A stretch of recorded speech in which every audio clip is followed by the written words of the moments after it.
So the expectation from both the user and the developer are that, well, this data must be well captured, and it's very hard to attack the system to get the data. But then in the news, you can see that we review this product, and it's kind of like auditing process, and we identify an issue, a mismatch, in a sense that really? Actually attacker can become an operator and potentially get the sensitive information. There are several solutions that people are using nowadays. First of all, hot wallet, which is the most insecure solution, and hardware wallet. Well, it is definitely much more secure, but it's not that easy to operate. It's not easy to manage and access and so on. I know that there are some billionaires, big names in this space. They store their key in a very ridiculous way. That, for example, is they store it in hot wallet, or someone store it in cold wallet but carry it everywhere with him. Something like that. I would say that's definitely not oh my right. God. I don't think the AI can replace the auditing services. It even can make the auditing, I would say, more emerging and so on. This is one aspect. Hello tout le monde, j'espère que vous allez bien. Aujourd'hui, on se retrouve pour une nouvelle vidéo, une nouvelle discussion, cette fois-ci avec Ronghui, qui est tout simplement le cofondateur de Certik, qui est une des plus grosses sociétés d'audit et de sécurité dans le Web3. Donc j'espère que vous allez apprécier cette vidéo. N'hésitez pas à mettre un petit like, à vous abonner si ce n'est pas déjà fait. Et on commence tout de suite avec l'interview. Thank you very much for accepting this interview. I'm very glad to have you on board for this video interview. So far, I've never conducted and recorded a video interview in English. So I hope my English will be quite understandable for everyone's listening. So yeah, as mentioned, I'm very glad to have you on board. I haven't had any big names like you, speaking English and having such a big role in the industry. And so so far I did cover and interview different topics and speakers in the ecosystem, including VCs, including market makers, exchanges, CEOs and everything. But I never had an interview that was focused on security. So today that will be the focus. And so maybe to start, can you maybe briefly introduce yourself to the French-speaking audience? Yeah, sure. I'm glad to be your first maybe security researcher your channel. I'm Ronghui Gu. I'm a computer science professor at Columbia University, and I'm also the co-founder of Certik, a Web3 security and auditing firm. Okay, and so basically, for now, most of your time was spent in the crypto ecosystem. But what were you doing before crypto? Yeah, good question. So before crypto, I was and I'm still a computer science professor at Columbia University, and my research was focusing on software security, and mostly I would say low-level system software security, like OS kernel, like cloud hypervisor, and virtual machine managers, and so on. So that's my research, and so kind of all my PhD study and my academic career at Columbia are focusing on this area. And the technology we proposed are basically using formal verification. Is a way to mathematical prove that software is behaved as expected. And then during this procedure, we try to identify vulnerabilities and so on. So that's the key technology, and we apply this to system software. Okay, and so whenever you started to get some interest in crypto, how did you enter the ecosystem? So basically, you were mentioning that you were working in security before crypto, but how did crypto got your attention, and how did you decided okay, let's go. I want to work in crypto, and I'll probably spend some time or years in this industry. Yeah, it's a good question. So actually, the story is back to the year 2016. In the year of 2016, so our research group made I would say, very significant progress in the formal verification field, in the sense that we, for the first time, successfully verified the correctness and security of a multiprocessor OS kernel. So previously, all the verification can only be done for sequential and uniprocessor software.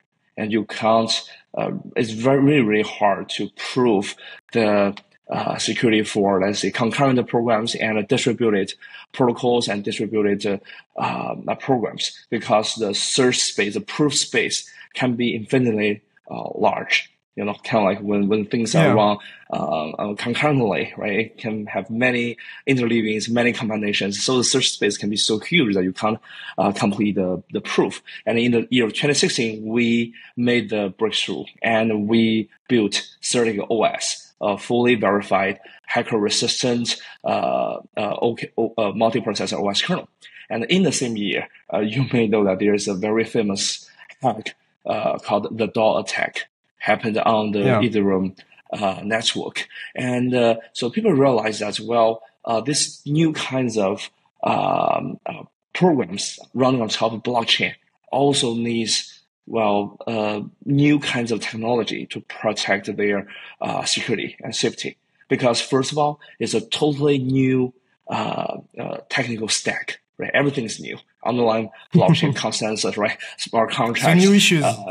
New issues, new languages, right? New programs, and so on. Second, people realize that it's different from Web 2 application. In the sense as you can run the thing on the cloud, right? And if you get attacked, and your website may be down for several minutes, or some data got lost, actually nobody cares in many cases. But even for a very small Web3 app, a very small smart contracts running on blockchain, it may manage, let's say, millions of dollars worth of cryptocurrency, right? And any single vulnerability may ruin that product, may ruin that application, or even leads to a huge loss to the users to that app. And it's a totally new domain. And hello? Yeah, I can hear. It works. Okay. No worries. Okay. Yeah, saw the picture stop moving. Okay. Sometimes I just stop moving, so sorry for that. Okay. Okay, got it. Yeah, so you can see that it's a totally new application, totally new domain. People need a new technology. And the traditional security techniques may not be enough. And actually, security is just one aspect in this domain. I would say when we talk about auditing, is actually beyond the scope of just cybersecurity. But starting from that point, and the people are looking for new technology that can be used to help secure this young domain and young industry. And actually, we got in contact with the Ethereum Foundation. So they are also looking for new solutions, right, that can prevent the issues like the DAO attack and so on. And so we get a grant from Ethereum Foundation, focusing on the cybersecurity of smart contracts and so on. And then we feel like, this is really a huge opportunity, and our technology can indeed be helpful. So that's how we started in the year of 2017. And then we quickly became the leading firm in this space. So maybe to sum up a bit, so basically, since there is like a new technology and a new stack, there is like new issues. And before, like we had like Web 2, whenever you have like any issues and exploits on Web 2, people don't lose money. So it's more like indirect losses, because it could be data leak or other kind of leaks. So like it had like, I would say less value to compare it to like people losing money whenever there is like an exploit or like an issue on the blockchain. So that's when like Certik was created with like the Ethereum Foundation grant. And my question is pretty basic, is like before like Certik started existing, did some like other kind of crypto security firms existed? Yes, I believe there are several, I would say, cybersecurity firms exist that serving a blockchain and crypto space, and some of them have already, exit the the stage. Some of them are still very active. I would say Certik is among the earliest pioneering auditing firm in the space. And also, I want to mention that everyone is talking. Everyone knows about smart contract auditing, blockchain auditing, and so on. And we can find that previously people don't know what does it mean. And I would say that even today, many people still got confused about the term. And also, you can see that this term is not widely used in the space for Web2, for PC, and so on, right? But it is very widely used in Web3 space, in the blockchain space. Actually, there are some subtlety there. Maybe I can explain later. Mm-hmm. Would you say that Web3 is more audited and more monitored compared to the traditional finance and Web2, or is still the traditional finance still very monitored and way more monitored compared to the Web3 ecosystem? Yeah, I would say that actually is the technologies we use and the goal we try to achieve are quite different. So first of all, auditing does not equal to cybersecurity. So first of all, many people got confused. People feel auditing means cybersecurity. Auditing means that there's no bugs, there's no vulnerabilities in your code. Actually, these are all misunderstanding. And so in Web2 space, in previous, let's say, computing platforms like cloud, mobile, PC, and so on, cybersecurity, there are so many cybersecurity firms, so many cybersecurity products, and so on. But in Web3 space, in blockchain space, when we talk about auditing, I would say it's different from security and also is beyond security. For example, the goal of auditing is not to help you identify bugs. The goal is help you to try to identify the mismatches or the differences between the code, between the product, I would say, and the expectation. This expectation can be expectation from the developer, from the designer of the product, or can be the expectation from the users. So that's actually our job. We try to identify these mismatches. For example, the projects claim that they are decentralized project, but there are centralization risks in their code, in their key management, and so on. And then, we want to identify these mismatches and disclose to the product owner, product developer, and the product users. That's our job. Would you describe your job and your position as stressful? Or how do you handle maybe all these possible conflicts, exploits, leaks, real-time issues when you have such a position as a security firm in the Web3?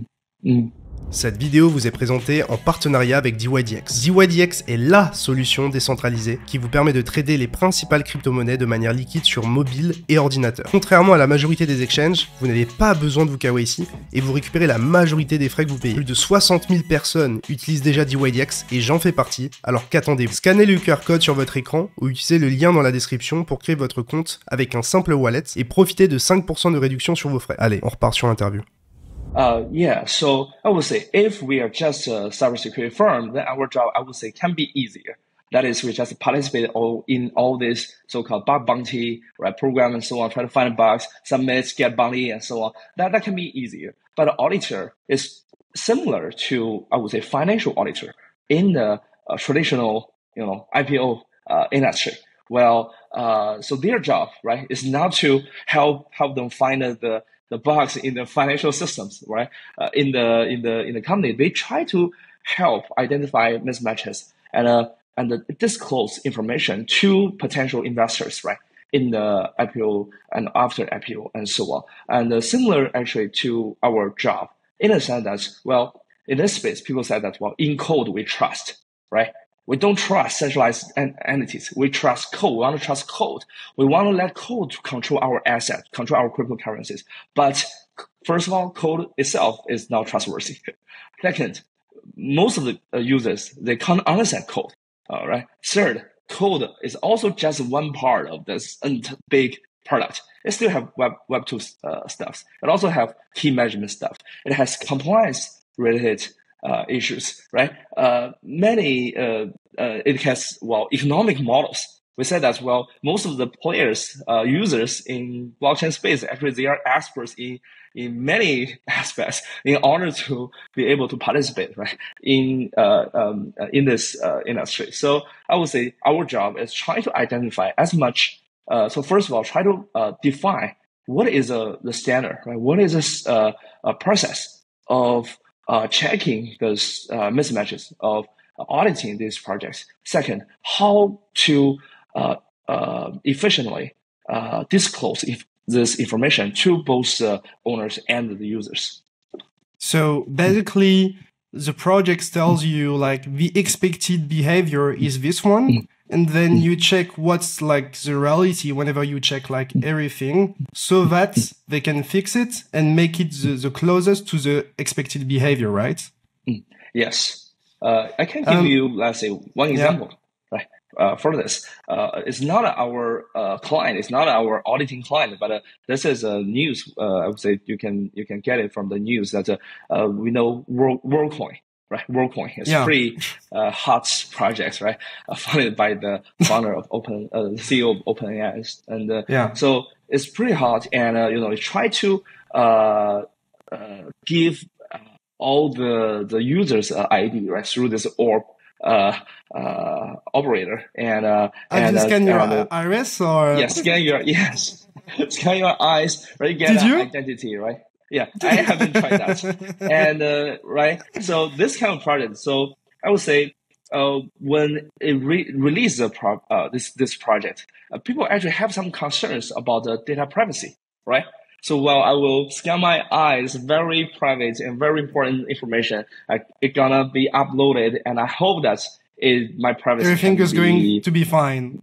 Yeah, everything should be fine, and people trust this project. People trust the team, and many people participate in it. And so the expectation from both the user and the developer are that this data must be well maintained, right? Must be well captured, and it's very hard to attack the system to get the data. But then in the news, you can see that we review this product, and it's kind of like auditing process, and we identify an issue, a mismatch, in a sense that actually attacker can become an orb operator and potentially get the sensitive information.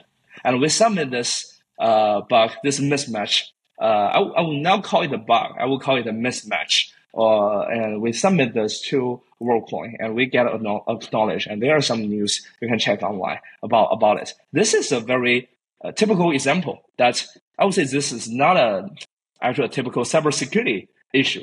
It is a mismatch between the expectation and the real behavior of the product. So what you mean exactly is that basically I could be an attacker and make sure people think I'm like part of the team and scan their iris and give them maybe like some cash in exchange, and then they would think that they got their iris scan from like WorldCoin, but it was from like an attacker and a third party that is not involved with WorldCoin, right? Well, it's a little bit more subtle than that, but basically it's kind of like a hacker can get control of that orb operator and get access to sensitive data. So that's a high level thing. So yeah, understand. So far we probably discussed most of the time here of how did you started and what's the main idea behind Certik, but maybe could you give us like an overview of what like Certik is doing and what's your vision for Certik? So basically we help these Web3 blockchain projects and company. We help them, first of all, help them secure their code base. Second, help them do the audit, not only for the cybersecurity aspect, but also for, let's say, their economic model, their compliance or regulatory risks, their operational risk, like key management and so on, like even the market risks. And also when they use, let's say, mobile devices or hardware devices, we also try to help them reduce the risk on that side. And this is the first our job. We serve these Web3 industry companies, blockchain industry companies. Second is that we will try to disclose this information or this, let's say, if we identify mismatches, if we identify some risks, and also when we can identify some hacks and issues, how can we make all this information public to, let's say, the general users, and also how to make it as accessible as possible, because many users, they don't understand code, right? How to help them understand the risks, the mismatches in the projects, and so on. So I would say these are our main jobs. And so it's kind of far, like I think, yeah, go ahead. Sorry to interrupt you. It's kind of like a 360-degree vision of potential risks for all the protocols and companies involved in the ecosystem. So it's you mentioned that it could be auditing the code and highlight some issues, but it's also about the cold storage, maybe. How do you store your keys? How do you store the assets? Because this part is very critical in addition to the code, because we've seen lately that FTX was doing very weird things, including hot wallets in their in their office, and anyone could take it probably and make some transactions. We've seen a hack just before the bankruptcy of FTX. What are your views on the storage kind of ecosystem and what do you think of the solutions that are in place for now? So, for example, most of the people who are watching us probably use a Ledger or Trezor. Are those solutions good? And what would be your advice to the people using those devices? Yeah, it's a good question. So basically, as you mentioned, so actually key management or operation risk is also a big risk in this space, and people haven't put enough attention in these issues. Like the key management, there are several solutions that people are using nowadays. First of all, hot wallet, which is the most insecure solution, and hardware wallet. Well, it is definitely much more secure, but it's not that easy to operate. It's not easy to manage and access and so on. And now people are talking about some other solutions like multi-sig, like MPC solutions, like abstract, like account abstraction, like even mobile, right? Because people trust big. This companies that made phones like Apple, right, Samsung, and so on, and they trust this mobile devices and use mobile devices to store private keys. I would say that at this stage, most of the solutions are vulnerable to potential attacks, and I can give you several examples. Actually, just this month, Apple acknowledged Certik in their security updates for iOS. And actually, earlier in August, Apple also acknowledged Certik. So they acknowledged us in twice this year about the security updates. And we identify issues in iOS, in iPhone, that there are ways that attacker can get a privilege mode on iPhone, and then run their apps in a privilege mode, and then can steal, let's say, sensitive data, can do lots of unexpected things. So that's the vulnerabilities we identified and reported to Apple, and they accepted.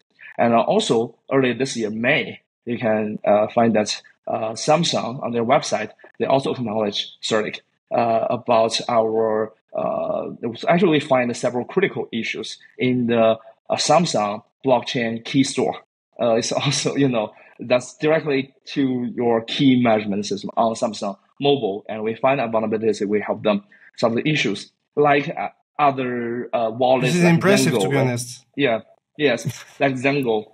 MPC wallet, we also help them identify issues in their MPC solution and so on. So you can see there are lots of issues in existing solutions, and we want to help let's say, our clients and the users to find the right solution and also help them reduce risk. For example, like iPhone, take iPhone as an example.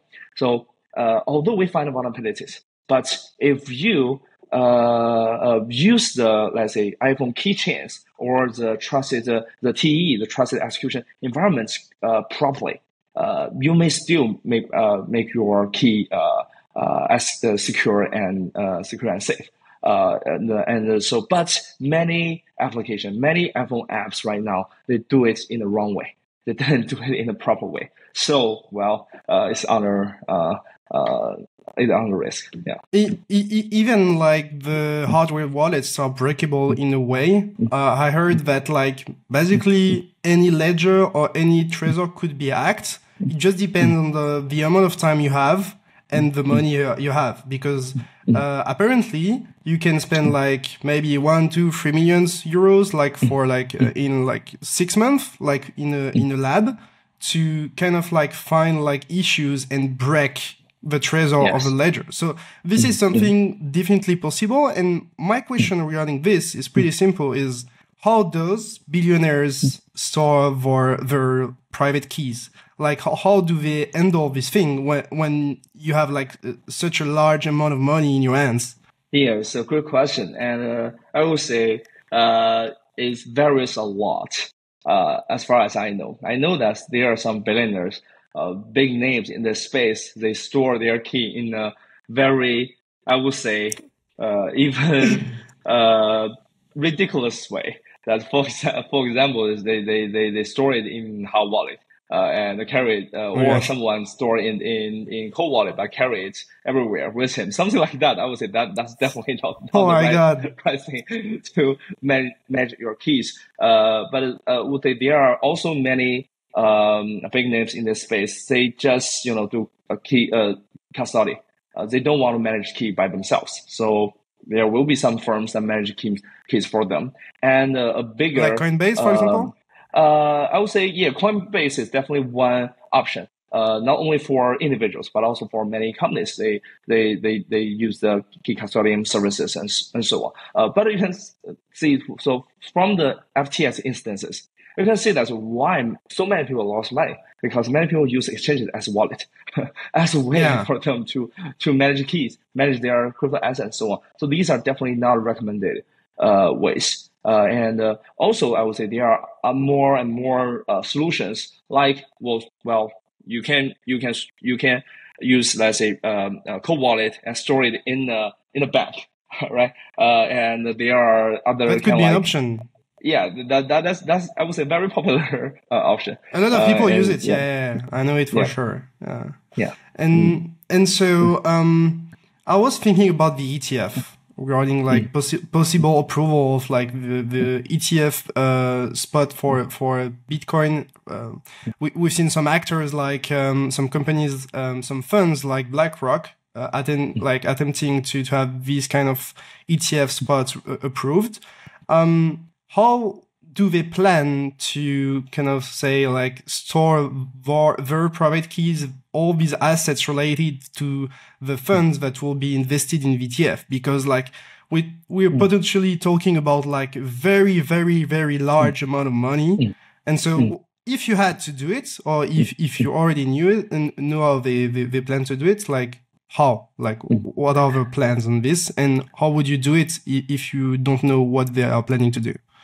Yeah, it's a good question. So first of all, I would say that there are definitely a lot of more details that are getting involved, including, to be honest, how, let's say, MasterCard, how Visa manage their key. Right, they also need this key to do, to sign transaction, all this kind of stuff, how to manage a backup key and so on. I talked to some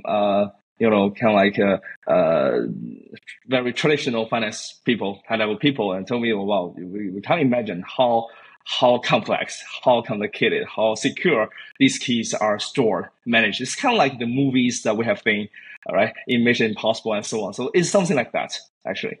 And I would say that when this ETF, let's say, when ETF got approved, when this big institutes like BlackRock and like Temasek and so on, when they enter the space, how will they manage keys? I firmly believe that they will do it quite like in a traditional manner.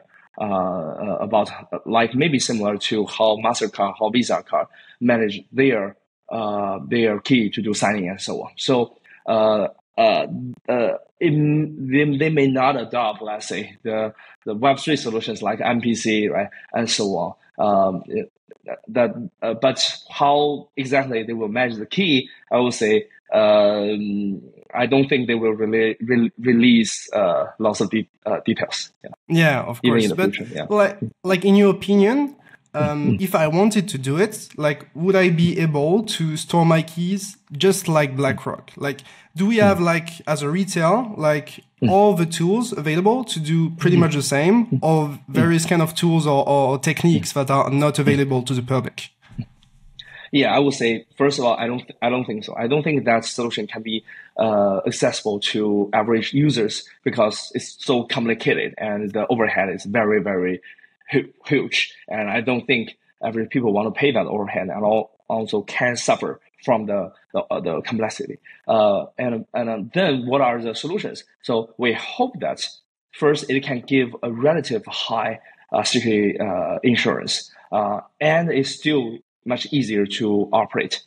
So I would say the solution sits in the combination of secure software technology plus secure hardware technology. And that is why, Certik, we are, and also I would say mobile devices, because that is definitely much more easier for average user to access and manage their assets. How to make it indeed not only accessible, but also secure. There's still a long way, and this is one of our current focus. Yeah.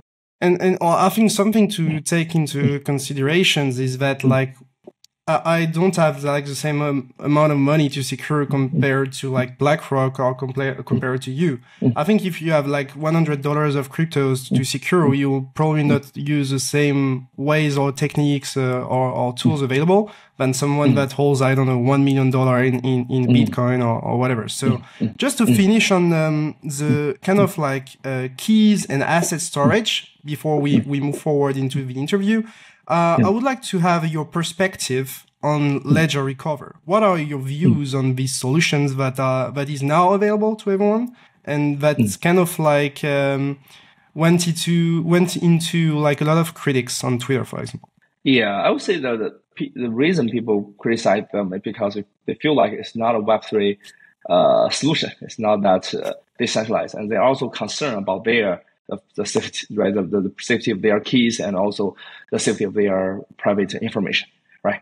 So I would say that's the big concern. But as I mentioned, so we just view it as one of the solution, and also it's an option, right, for user to use. And what will be the best solution for people? And also you mentioned that with different needs, right, with different amount of money, with different use scenario, the solutions can be different. And I will not say that that's not a good solution. I will say that may be a good solution for some scenario that is still, I would say, pretty useful, but it may not be welcomed by most of the website users. One last question regarding like the keys and asset storage. If you had to tell your friends that have like, I don't know, like $10,000 or $50,000 in crypto, how to secure their assets, like what would be your like key things you would like them to apply or to consider when securing their assets? Yeah, I would still recommend hardware wallets, and but save the key in a safe place. Yeah. Okay. So we didn't really mention like how big Certik is now.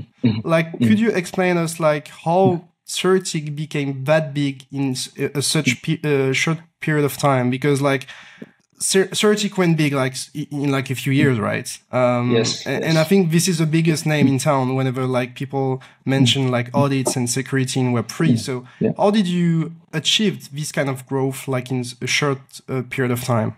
Yeah, sure. Maybe, I can briefly talk about how big we are today and how we became so big in such short period of time. So so Certik, we closed our $2 billion valuation round last year, and we are also I believe the 13th unicorn in the Web3 industry. And most of these other big names stay very close to the money, to the cryptocurrency. We're not. We are a solution provider, so kind of like I would say still we are in a very unique position. And you mentioned that we are the leading firm in the auditing space, in the cybersecurity space in the Web3 industry. And you know that if you go to CoinMarketCap, you can find that, well, among all the audit reports listed there, actually more than 70% came from Certik. And if you go to top 100 projects, you can find that our ratio can be even higher. Top 100, top 200, top 500, and so on. So, in terms of the number of clients, so far we have served more than 4,100 clients so far, and we help secure more than $360 billion worth of cryptocurrency. This is like one third, or what? Yeah, 25 to 30% of the assets in the crypto industry. At the peak time, I would say around the 15%. So the number I use is the peak time. Okay. Right now, the price, the value got dropped. But you can see that we're still definitely the biggest player in auditing in cybersecurity of Web3, and also. But these are, the reports listed on CoinMarketCap. According to some third party study, our market share is something around 30 to 40% globally. So that's a high level idea. And how we became so big in such a short period of time, I would say that the story dates back to the DeFi summer in the year of 2020. So before DeFi, there are not that many real applications on blockchain, and the code relatively, I would say, simple. And so the needs for mostly forks, right? Maybe probably most of our ERC20 token, right? It's just each token is or some forks of existing projects. So the needs are not that big, but then until the DeFi became really hot. And the DeFi protocols, right? They use smart contracts to manage, let's say, hundreds of millions of dollars. And kind of lots of hacks going on, and so on. People realize, well, we need first of all a much better cybersecurity technology for DeFi projects. Second, average users who actively participate in DeFi projects, they want to know things. They want to learn more information about these DeFi projects, not only about code, but also let's say how the keys are managed, right? All this kind of stuff. And we are the firm that can help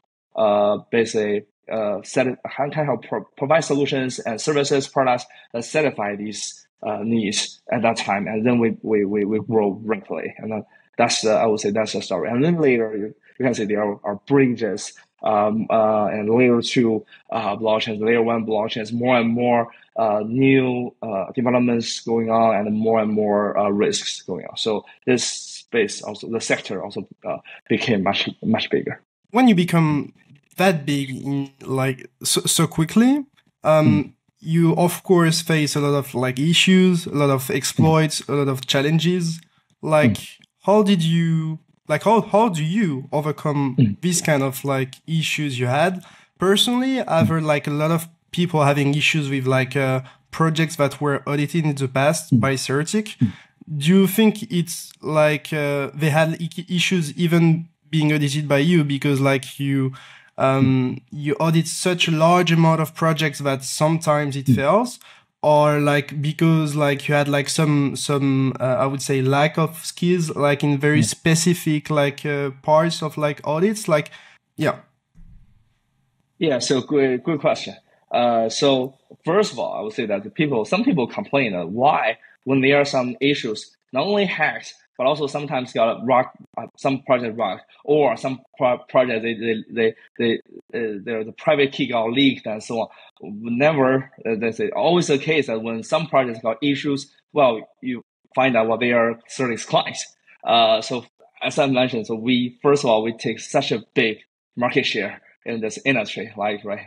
Publicly available audit reports, 70% on coin market cap came from Certik. So you can imagine that when bad things happen, well, when kind of like some projects got issues, instances, I would not say typically hacked, but sometimes it got instances and so on, and they are probably Certik's clients. Then they definitely have a much bigger chance that they are Certik's clients than anyone else's clients, because our market share is so big, much bigger than any other firms. So this is first thing I want to clarify.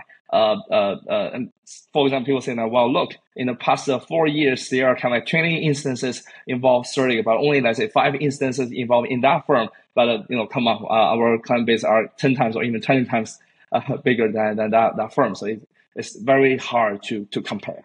So also sometimes it's just private key leakage, and we also identify the key management issues in the reports and so on. So it's kind of like it's really hard. You mean that sometimes sometimes you notice some issues and like the team doesn't care, basically. But sometimes it happens, or it doesn't. Yeah, I would say that. Yeah, if you go to our audit report, you can find that, well, we always have a section called centralization risks. That, like, well, the key, for example, they're not managed by multi-sig and so on, or even it's multi-sig. Are these keys managed multiple signatures managed by the same one, or stored on one server that is not a multi-sig and so on? But in many things, we can only identify potential issues. First of all, we may still not be able to tell, let's say, these keys are stored on one server. That's it. Well, this information are not disclosed to us. Right? This is one thing. Second is that when we give suggestions, many projects, they are just about to launch, or they are in a rush. Already launched. Yeah, they're in a rush, or they have already launched. It's very hard for them to change the policy and so on. So that's why we will identify these issues in the audit reports and try to disclose this information to potential users. Right. That's one thing. The second issue I want to talk about is you can see that, well, on Certik.com, we publish all the audit reports from Certik. Not only the audit reports, but we provide much more information about on-chain activity, off-chain activity. We even provide a security score to help every user to have a better understanding about the general security or quality of the project. So why we do that? So actually, to be honest, a very tough decision. We are the first, and I believe still the only auditing firm that publish all the auditing reports. The drawback this is not the case of your competitors. This is what you're saying, or if you go to any kind of like auditor, you can find that they may publish some of the reports that they have high confidence or they are proud of, but none of them publish all the reports. But Certik, we publish all the reports. It's a very tough decision, because in the sense that if we miss anything, even 2 years later, right, people will identify it and will publish it, will tweet it, will tweet about it, will discuss about it, will have lots of criticism over us. So this is a very tough decision. And I made this decision in the year of 2021. During the DeFi, during the DeFi bull run.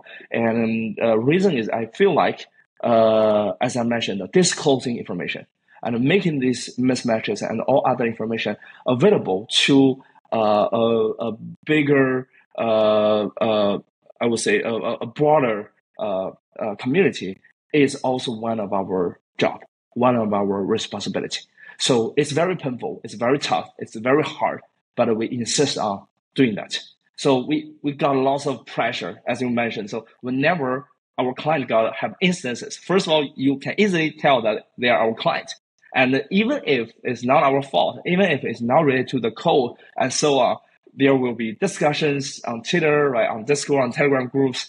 Some of them will attack Certik and so on. Yeah, it's a part of the game. And well, this is a trade-off. And I feel like if we want to make things transparent, this is bad things we have to accept. what would be interesting is to know like the percentage of like the companies you audited that had issues, because like we mentioned that you covered a lot of projects, and like whenever like a big project has an issue, basically you audited it most of the time. So do you have any like percentage of companies that had issues, even if they were audited by you, or like have you been able to compare it properly to your competitors in some ways? Yeah, so good question. So first of all, there are some people doing this kind of like comparisons. So as I mentioned, first of all, we publish all the reports, so our data are most accurate. Right? There's nothing to hide. There's no way that we can hide. And so even in terms of that percentage, you can see that we serve 4,000 clients, and our audits actually are much bigger than that number. And the instances related to us, and especially the ones that are kind of like our fault, I would say it's kind of like 20, 30, something like that. So you can see it's below 1% actually. But for other firms, first of all, that's pretty low. You don't have the full data. You don't have the full data. And even if you use the partially released data, you can see that actually most of the firms, they are either similar or even worse than our data. But there's something I want to note that, first of all, as I mentioned, auditing, our job is to try to find mismatches. It's not like we try to provide a 100% security guarantee to the program. And that is why after auditing, we will also do bug bounty and so on. That is a platform, I would say, used to help identify issues, right? Code vulnerability and so on. So first of all, these two things are different. Many people still misunderstand the subtleties, right? Of the differences. That's the first thing. Second, I would say, when you try to do audits, let's say 2 audits in 1 month, it's a totally different business than do, let's say, 100 or even 500 audits in a month. Yeah. That's quite different. Yeah. How many people work at Certik? Yeah, so it's more than 200 people. So, okay. In web-based space, most of the company size are pretty small. So we are quite large in terms of number of team members. I have one more tricky question for you regarding these aspects. Would you recommend to projects to be audited by you and your competitors, like in some ways, like to have multiple audits? What are the realities of the market? Like when a project wants to be audited, does it get like audited by one firm most of the time or by multiple? Because I don't really know that personally. Yeah, so I would say that in the current, the best practice that they may, most of the, especially big projects, they will work with several auditors at the same time. It's kind of like many big corporates, they work with many legal firms and consulting companies and even accounting firms and so on. So I would say that is the kind of best practice. Fortunately, right, due to the you can tell from the market share that many big names, big projects and so on, they will choose Certik as a default option, right? When they have this audit request, I would say we are the go-to person they will talk to. And they may reach out to some other auditors. Different projects have different preferences, but we are kind of like the default option. And I definitely recommend people to choose Certik at least as one of the auditors. And so before we mentioned that you have like a super growth, like in a short period of time, like how did you manage to scale that quickly? Did AI like played in this kind of like scaling phase for you? Yeah, it's a good question. So especially now after ChatGPT, everyone is talking about AI, right? AI aid code generation and AI aid code auditing and so on. So I can briefly talk about how we scale our technology and my view, right, to this AI related things. So first of all, the reason we can scale, we definitely I would say get a benefit. We are benefited from AI, the development of AI technology within our company. So as I mentioned, so we have seen the biggest portion of the code base in this industry, and we have audited them, and you can view this auditing result as what as labeled data.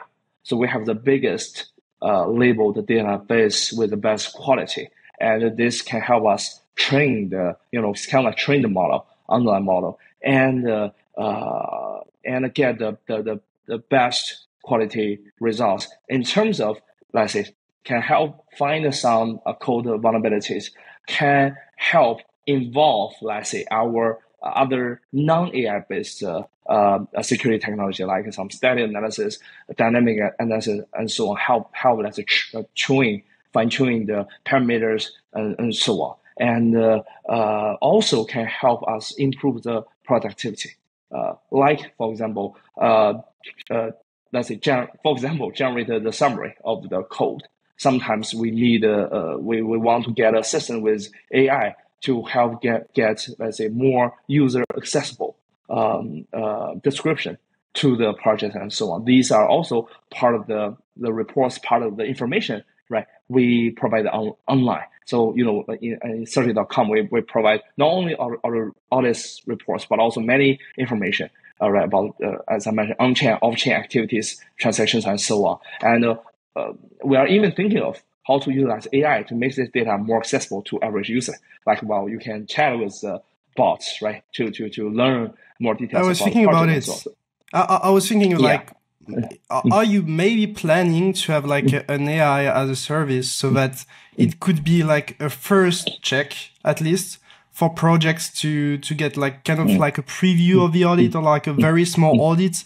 Because I think you mentioned, or at least some part of your team mentioned, that most of the projects are not audited in crypto. So that might be like one solution so to help a bit the ecosystem to move in this way, to be audited. Yeah, so good question. So as you mentioned, so more than 70% of projects haven't been audited. They haven't paid any single dollar, even in cybersecurity, auditing, and so on. And that's definitely not a good thing. But when it went back to the year of 2020 or 2019, actually that percentage is kind of below 10%. So first of all, it's become much better, already much better. Second is why the rest of 70% of projects, they don't want to do auditing. One of the reasons is still very, very expensive, and also the cycles and so on. And some projects, they can't wait. And how to make this auditing more, efficient and more accessible and much cheaper is a very active study, research that we are conducting at the moment within Certik. And I can't disclose more details about that, but I would say that it's also one of our current focus. And then back to your question about, let's say, can we simply use ChatGPT to help us check the security of the code? Can we do AI audit and so on? So I think you did it for ZK Casino, right? You did like a pre-audit. I heard about it, at least. I think it was like a few years ago. I don't know. I would say it's not the case. It's a little bit misleading. And I found that ZK, because that project, they do the AI pre-audit by themselves, and after that they reach out to Certik for auditing and so on. So there are some confusion out there. But I can share myself, right, on this AI based auditing, or even ChatGPT based auditing. So first of all, you can see that it's very impressive that when you throw a piece of code to this ChatGPT, to AI and so on, it can give you lots of outputs. And many outputs looks very legit, looks very professional. So that's, I would say, a very big, significant advance in terms of AI technology.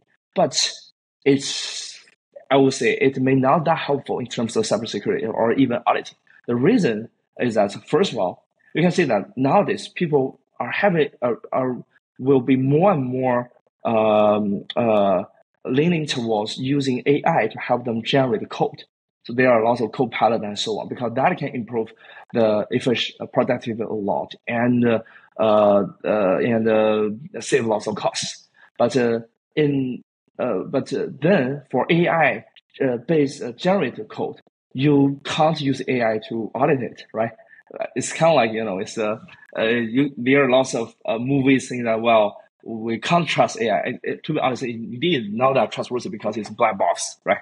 that's a neural network. Actually, it's a black box. And when we use AI to generate code to help us improve productivity, and then we have to use maybe a different technology tech stack to audit the AI code to make sure that they behave as expected. So we can see that here I also use the audit word. I use the audit term, right? We want to also audit AI. And it's very clear that this audit does not equal to cybersecurity, right? This audit is trying to make sure that the AI behave as expected, right? So don't trust, verify, and it's also something you should do with AI. Don't trust, verify. Yeah. Yes. I just want to one thing. Yeah. So that's why I feel like I don't think the AI can replace the auditing services. It even can make the auditing, I would say more emerging and so on. This is one aspect. The second aspect is that, this ChatGPT are trained using, online code and so on, right? And so it's pretty useful to help you find vulnerability patterns that they have seen before. Yeah. But first of all, it can't, find the project specific ones. Can't find the things that it haven't seen before. Sure, if that actually is not that accurate, because ChatGPT and so on is a language model. It's not that strong in terms of reasoning and so on. So that's all the issues. So if we release, let's say, AI-based or other technology-based auditing services that are much more accessible and much cheaper, I would say AI will be a key component, but not the whole component. You'll still need many other technologies to make it happen. I think people mention a lot AI because it's like fast, but also cheap. And I think a lot of people told me that audits most of the time are expensive. Like, what do you think of this? Like, and how do you, what kind of pricing do you have? Like, how do you create your pricing? Does it depend on the complexity of the projects? Like, how does it differs and changes from like a project to another one? Yeah. Cette vidéo vous est présentée en partenariat avec dYdX. dYdX est LA solution décentralisée qui vous permet de trader les principales cryptomonnaies de manière liquide sur mobile et ordinateur. Contrairement à la majorité des exchanges, vous n'avez pas besoin de vous KYC et vous récupérez la majorité des frais que vous payez. Plus de 60 000 personnes utilisent déjà dYdX et j'en fais partie, alors qu'attendez-vous? Scannez le QR code sur votre écran ou utilisez le lien dans la description pour créer votre compte avec un simple wallet et profitez de 5% de réduction sur vos frais. Allez, on repart sur l'interview. So first of all, people thought that, well, the reason Certik can scale so much because, well, everything is automated or AI based or whatever. So it's kind of like you just go through the procedure and add your Certik stamp and so on. First of all, it's not the case. As I mentioned, as an auditing firm, we try to find the mismatches. And in order to tell mismatches, we first need to understand the expectation, right? Then find the difference between the code and the expectation. For that part, first of all, we need lots of experts got involved. We talk to our clients, right? We test, we try the products, try to understand the expectation. So second, well, although I would say we heavily utilize tools, AI technology and so on, but we still heavily rely on human beings, human experts to review the outputs of these tools and improve the accuracy. And also many code bases, especially the new ones that we haven't seen before, will also involve lots of human efforts and so on. So that's quite different. And also after auditing, we need to talk to the clients, deliver the information, and also how to make the information publicly available to general users. And then after that, we also help secure the projects. When some incident happens, we will provide 24/7 support and so on. So that's why auditing, as I mentioned, is not just code security, right? Also, let's say we help with economic model design. We help with compliance, reduce compliance risk, right, key measure, and so on. So it's not just code cybersecurity. It's much bigger beyond that. And but if we only want to talk about the code security, yes, we also believe that we can release some cheaper and faster services and products. That may be different from auditing. That's more about I would say bug finding, right, or vulnerability detection. But that kind of technology we have developed also in-house for a really long time, and we we hope that we can release it soon. I have maybe one or two more questions before ending this interview, because I think your time is very precious, so I'll try not to waste it. I was just wondering, like, when there is like kind of like an emergency event that occurs because of a leak, a hack, an exploit, like, how does it work? Like, how do you communicate with the teams and probably other actors like exchanges? Because like in this kind of like events, you have to be very fast and communicate very well and very actively, because like the blockchain don't stop. So transaction goes fast, and the hacker can also take advantage of that. So how do you handle all these kind of like communications around like the different actors involved? Yeah, it's a good question. So first of all, as you mentioned, so I can basically share the typical process. So first of all, I would say many clients, they have our contacts. So when the instance happens, right, sometimes actually we identify the instances before them, and we will tell them, we will inform them, we will talk to them, and most of them have contacts. If they don't, we have our website. We have a 24/7 button. You can click it, you can get our support. So when some bad things happen, so that's the first thing. How to get in contact with us?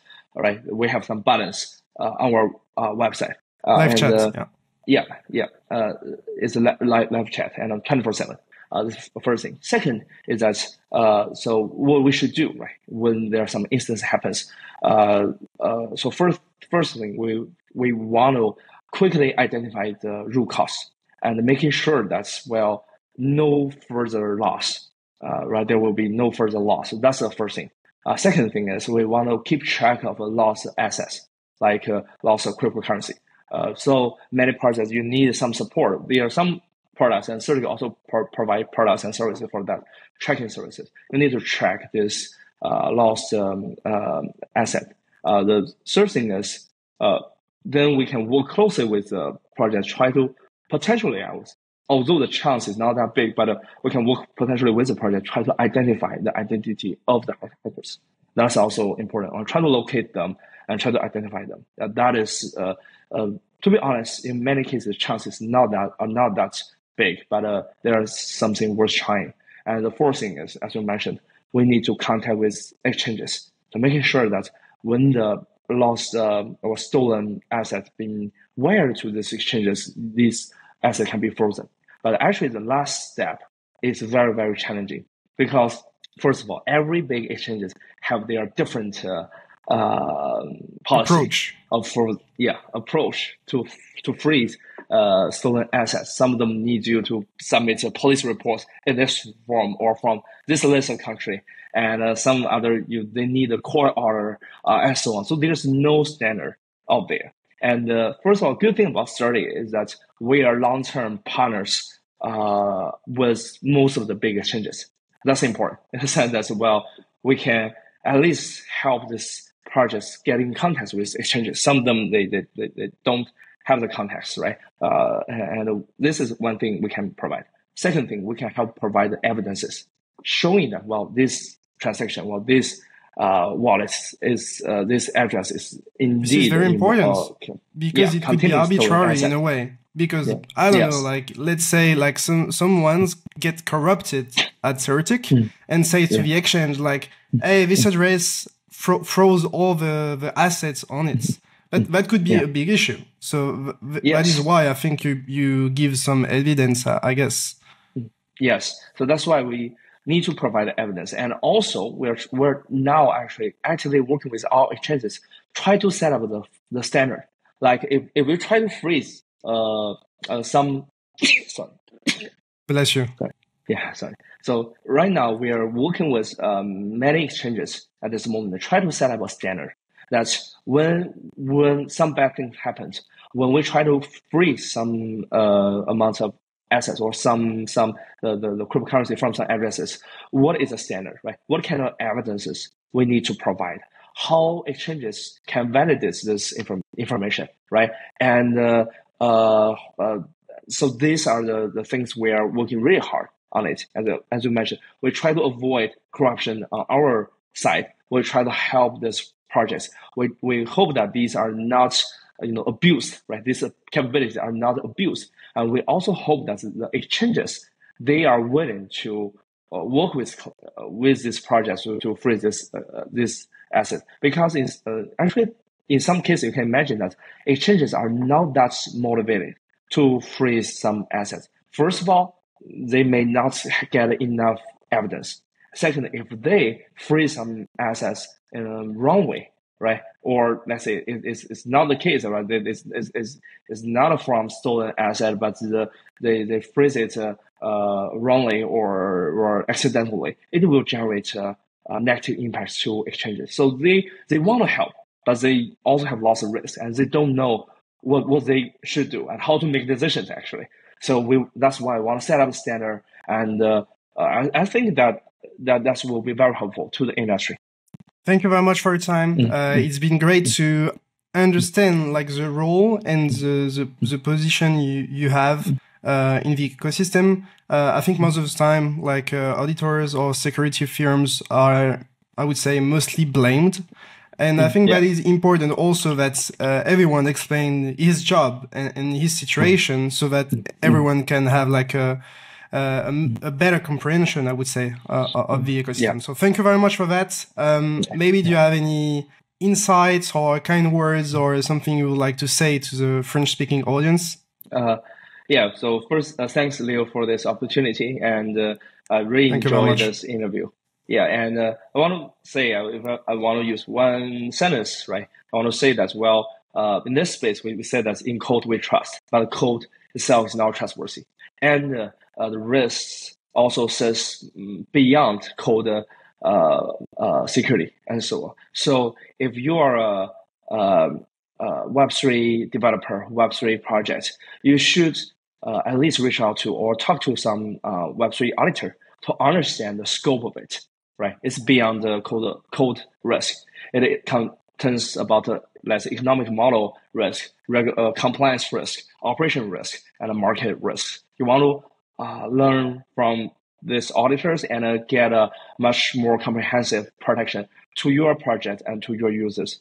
And then for average Web3 users, I would say that, well, you have to, when you participate in some Web3 projects, you need to get more information. You need to try to understand more. And there are many, tools, products, and websites you can reach out to, including Certik.com, and try to, understand the project before you invest or participate. So these are the advices I will give to people in this space.